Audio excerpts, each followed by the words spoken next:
একটা ছোট্ট স্টোরি আপনাদের সাথে শেয়ার করি, তারপরে একটা টপিকস নিয়ে কথা বলবো।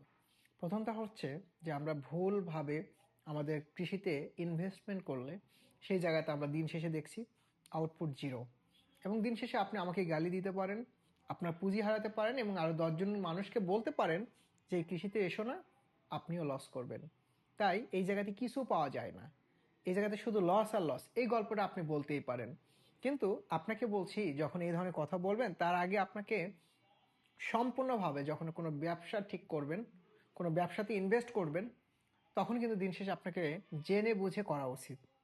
সো এই জায়গাতে আমরা যে কাজটা করতে চাই বা বলতে চাই আপনাকে, যে কমপ্লিট সলিউশন এবং প্রপার নলেজ ছাড়া এগ্রিকালচার বা কৃষিতে আপনার ইনভেস্টমেন্ট করা যাবে না। আর সেই জায়গাতে আমরা একটা কর্মসূচি হাতে নিয়েছি।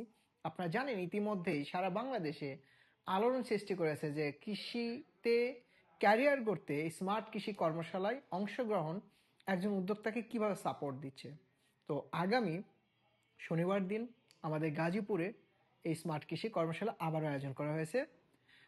59তম এই ব্যাচে আপনি অংশগ্রহণ করতে পারেন খরিফ ওয়ানে, অর্থাৎ সামারের শুরুতে আমরা কোন ধরনের ফসল চাষ করতে পারি এবং সেই ফসল চাষাবাদের আপডেট টেকনোলজিগুলো কি, কোন ভ্যারাইটি করব, কোন সময় করব, কিভাবে করব, টোটাল বিষয়গুলো নিয়ে সেখানে কিন্তু প্ল্যানিং সহ যাবতীয় চাষাবাদ টেকনিকগুলো কিন্তু আপনার সাথে শেয়ার করা হবে।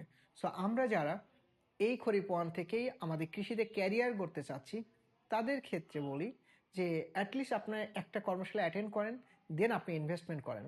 আদারওয়াইজ আপনার দিন শেষে দেখা যাবে যে আপনার প্রজেক্ট লস, আপনার পুঁজি হারাবেন, আরও 10জন মানুষকে বলবেন এসো না, এখানে লস হয়। সো আমরা চাই এই কর্মশালা অ্যাটেন্ড করে আপনার দক্ষতার কিছুটা হইলেও স্বয়ংসম্পন্ন হবে, দেন আপনি এই জায়গাতে ইনভেস্টমেন্ট করবেন। তো আসুন, এই যে কর্মশালা অ্যাটেন্ড করতে হলে আপনাকে রেজিস্ট্রেশন করতে হবে। রেজিস্ট্রেশন করতে কল করুন 09678662828 এই নাম্বারে। প্রতিদিন সকাল 9টা থেকে সন্ধ্যা 7টার মধ্যে কল দিলেই কিন্তু আপনি এই নাম্বারে কথা বলে রেজিস্ট্রেশন সহ যাবতীয় স্মার্ট কৃষির সাপোর্টগুলো পেয়ে থাকবেন।